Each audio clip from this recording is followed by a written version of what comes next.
Hi, I'm Sabrina Fry and welcome to my tutorial on how I created this black-throated blue warbler. Now, I always start my animal pieces with a basic drawing underneath everything so that I know where the beads need to go.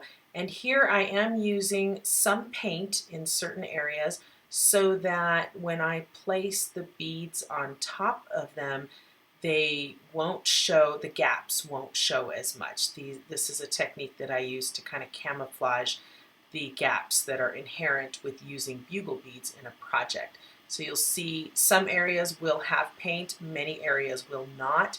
And I'm not doing this as a painting, so you don't need to be super precise. This is simply to help camouflage some of the areas that need camouflaging.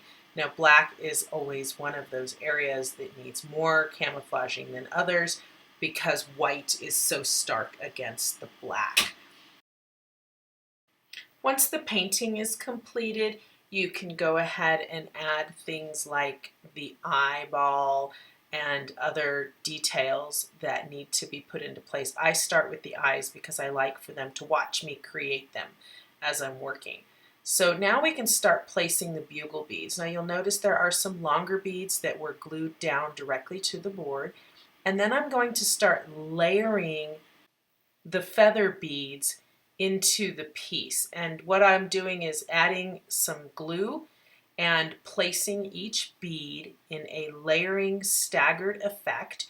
I typically use multiple shades of a certain color. You'll notice here there's clear beads, and I'm also using opaque white beads, so that creates a different effect. And I'm going to randomly place these one on top of the other. And one of the things you need to be careful of is that you don't layer them too heavily because they tend to fluff up and you'll use a lot more beads than you need to, and it'll give it kind of a funny look to it. But with this technique, it just takes patience. You're going to be laying each one of these beads one at a time, and you're going to want to make sure that you take the time to do it. You can stop at any point, let them dry. I highly recommend doing that and not trying to work through it at one time. But you can see how I am staggering those beads in the specific areas. Once I get to the black area, you're going to see I'll put the glue down.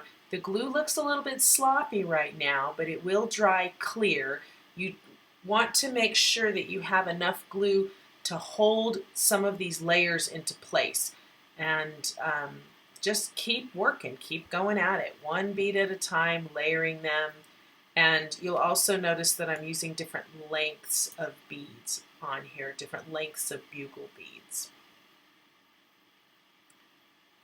Here I'm laying some long ones.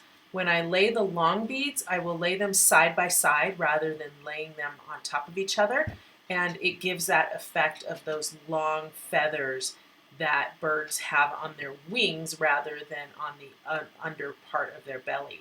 I also like to incorporate different shapes of beads, so not just bugle beads. You'll notice I threw some daggers in there, and that gives a really beautiful effect on the wings as a delineation.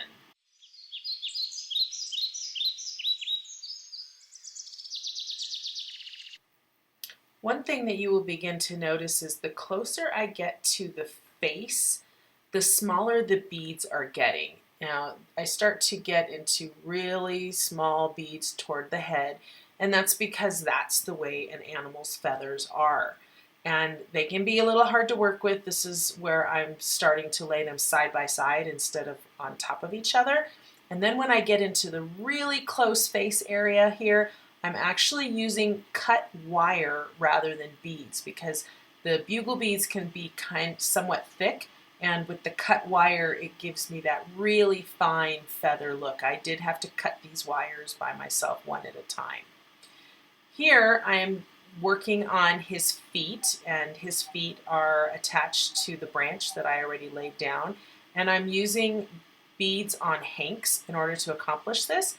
I laid a line of glue down and then placed the beads on the hank right over the top of it, and then I always pull the string out. And that's just the way I like to work it. It doesn't tend to change the color of the beads when you do that.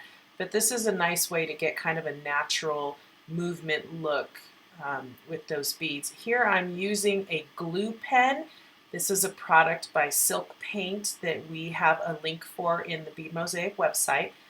And it's a wonderful product if you're doing precision glue work like I was doing here. It gives you a wonderful straight glue line. It doesn't have a lot of glue in it, but you don't have a lot of sloppy bleed over with that as well.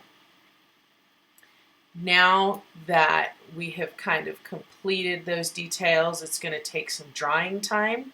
Thank you for joining me on this journey, watching this blue warbler come to life. I hope that you'll try your own projects and you can use your own beads, your own designs. This was a special request from a client, and I've had the privilege of creating several of these types of birds.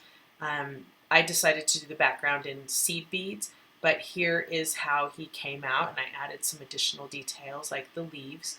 And I hope you have enjoyed this. I hope that you learned something and that you will be brave and try creating your own creations. And you can find all the supplies you need at beadmosaic.com. Thank you again for joining us. Have a great day.